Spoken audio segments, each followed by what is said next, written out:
Welcome back then to the Crucible, Mr. Richie Howson. First off, mate, how we doing? Yeah, very well, thanks, Jack. Yeah, it's all going good at the moment. Well, you say at the moment, it's been going good for you since you first walked through these doors in November, nearly 18 months ago now.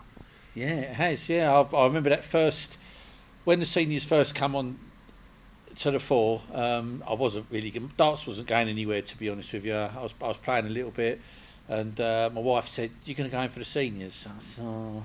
She went and got me a ticket for the seniors without me knowing, for my birthday, and I won the first one, as you know. Got to the tavern, and this year's been fantastic since then, really.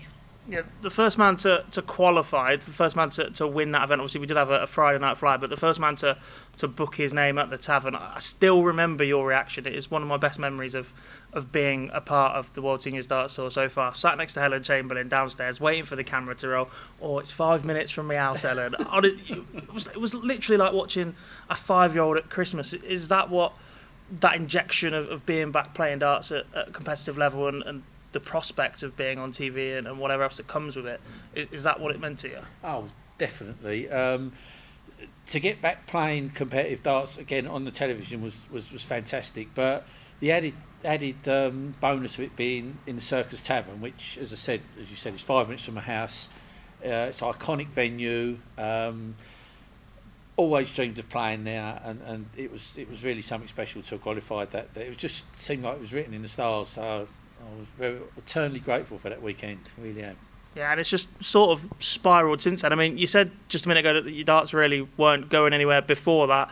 We've seen you on the Pro Tour as a PDC Tour card holder for a while, but has this given you that little bit more of a spark? Because we're seeing success from Richie in the Seniors Tour, but also in other events now as well alongside that. Yeah, I think with the Pro Tour, to be fair, I'd only been really playing darts for a couple of years before I got my county call up, and then the next year I went to Q School. Didn't know anything really about it, to be honest with you, and I got my card on the first day, and I think, to be honest, I didn't understand what it meant, and I just sort of went with the flow, didn't realise that. And I think, to be fair, if it had been now and I'd have been back at that age, it would have been a different scenario, but I didn't probably embrace it like I should have done, to be honest with you. So a little bit gutted now that I didn't stay on the tour for longer, but it was all good experience and probably come a bit too soon.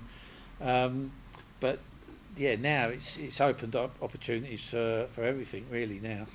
Because of that, because of not quite understanding where you were or what it took to be on that tour. Obviously, the Seniors Tour isn't as big as the PDC. We don't have as many events or anything. But has that changed your approach to being here as well and prepping for those events and understand what it is like to be on a tour? Oh yeah, it's. I understand now what it's all about. But the main thing that I've done now is to enjoy my darts.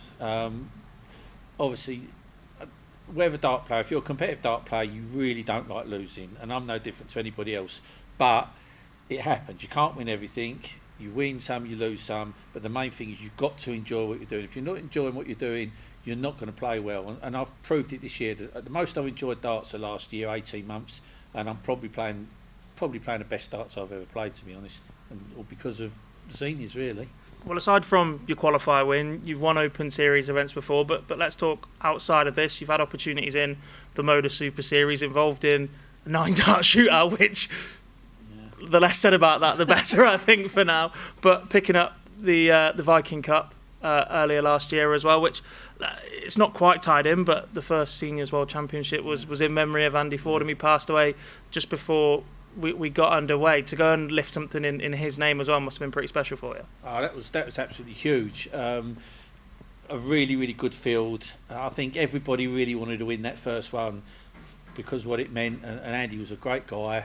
Met Andy loads of times, and to win that, it really was something special, and nothing can take that away from me now. So hopefully I have another one, and I'll try and defend it next year. Yeah, throwback to mentioning your county call-up before you went on the PDC Pro Tour as well. Alongside that comes your practice partner, Keegan Brown. Just having somebody who's got that little bit of hunger, I guess, at his age, and being a PDC Tour pro as consistently as he is, back on tour again right now. Obviously lost his card after working in the NHS throughout COVID, but just having somebody alongside him to practice and play with and play county in that, does that motivate you to put those hours in just to make sure you're staying at the top of this ranking list? Yeah, it definitely helps. I mean, I've always been the sort of person that I can motivate myself very easily to practice. I could go and practice 5-6 hours a day, not get bored. But when you're playing competitive darts against someone as good as Keegan, it really brings your darts on. And when he lost his card at the end of the year, he said to me, so we had some practice sessions, and I was more than holding my own against him and really pushing him. And I think that helped him to get his hunger back and get his bumming gear and get his card back, which I'm so pleased to see. At least he's not on the motor then. Well, I mean, he came along to the Lakeside. I remember seeing him there to support you as well. Does having somebody like that on a different tour, so you say a lot about friends in darts, but there's no friends on the hockey. Does the fact you've got a friend like that who isn't going to come up against you competitively pretty much anywhere apart from Super League or County or whatever you might run into average-wise, to motivate each other for opposite tours, is that a bonus of that friendship that we do see in darts a lot? Yeah, 100% is, yeah. As I say, when you've got someone as good friends like, you don't really want to play them, and if you do, you obviously try and beat each other, but it's nice that you're not coming up against each other, and you are able to really push each other to try and win the tournaments that you're not in, really, because you don't mind them winning it then. That's the thing. Is that, I don't mind playing my friend, there's no friends on the hockey, is that one of them lines you just tell people like me, but actually there is something in it? I mean, I will go and try and beat everybody that I play on the hockey. I don't ease up on anybody. It's afterwards, really. It's hard when you beat someone that is a good friend, because we both understand it happens, but it's that little awkwardness afterwards. And I found it a lot in the modus as well, because where you're in a practice room together for quite a while, you play each other on the stage. When you get back to the practice room, there's that few minutes of quiet and who speaks first. And it's hard if you're beating someone and you both go your separate ways, it doesn't really matter. But when you're in contact with them all the time, there is no friends, but it's hard afterwards if you're friends. I've been especially in that group of 5 as well, where there is only then the 3 of you in that room as well. They're quite a tight little environment. There's enough room to practice everything, but I guess that can be quite different to entertain, as opposed to somewhere like here, where for a number of events, normally what you see at darts tournaments, you get beat, disappear. That doesn't tend to happen here. Maybe on the Sunday when people want to go home, but Friday, Saturday, people stick around, people see who wins, people enjoy the company of everybody else that's on this tour, which has been an added benefit to a lot of players, I think, since the seniors came about. Yeah, I think it's still a very competitive tour. You've only got to look at the guys on there. They really don't like losing, and the standard's really good. But it's not like that Pro Tour competitiveness where it's your work, it's your money, and even your competitors that are high up in the order of merit, or they're still genuinely pleased for each other when they do well. Like I've qualified a couple of times, and even the guys Colin and Dave who have been right behind me and pushing for places, they genuinely are pleased to see you qualify. Obviously they'd rather do it themselves, but there's no real animosity at all I've found on this tour. It's a real old boys friendly tour.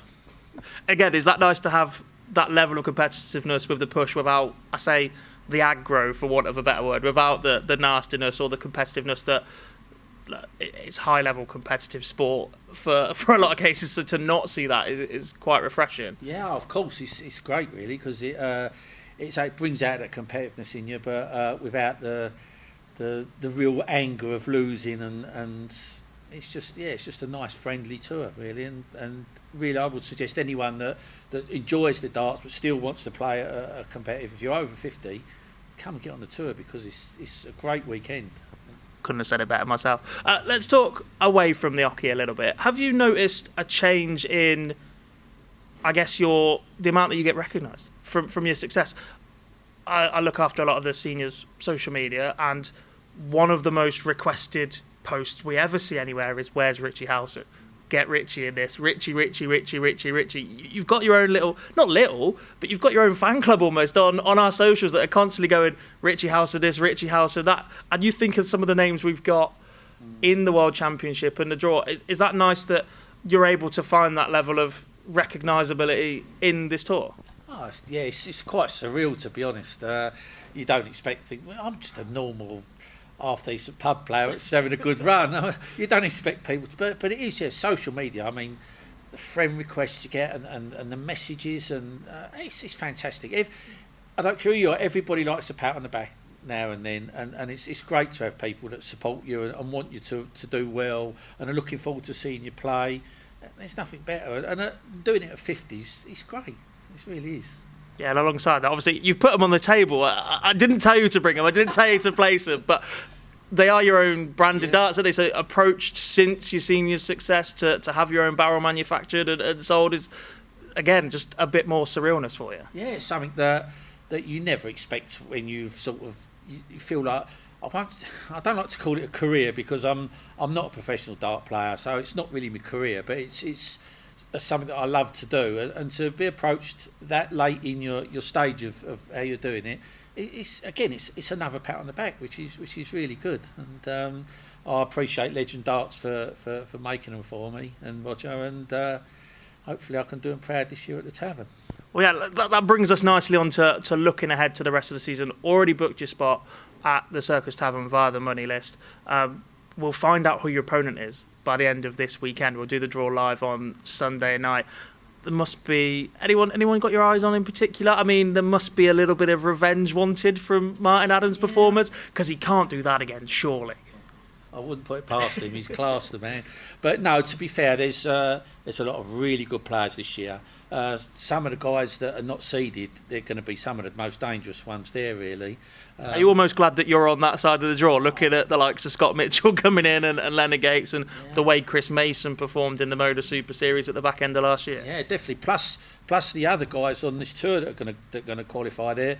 Whoever qualifies this weekend, along with Mike Huntley and Dennis Harper, fantastic players, and I'm just so lucky that I'm not going to be able to draw them. Probably there's one round that I wouldn't mind, first round, because he's already mentioned that I played him about 12 years ago when I hadn't really been playing long, and he bashed me up, and he keeps reminding me all the time of that, and that's Glen Durrant. Friday night at the Circus Tavern against Glen Durrant.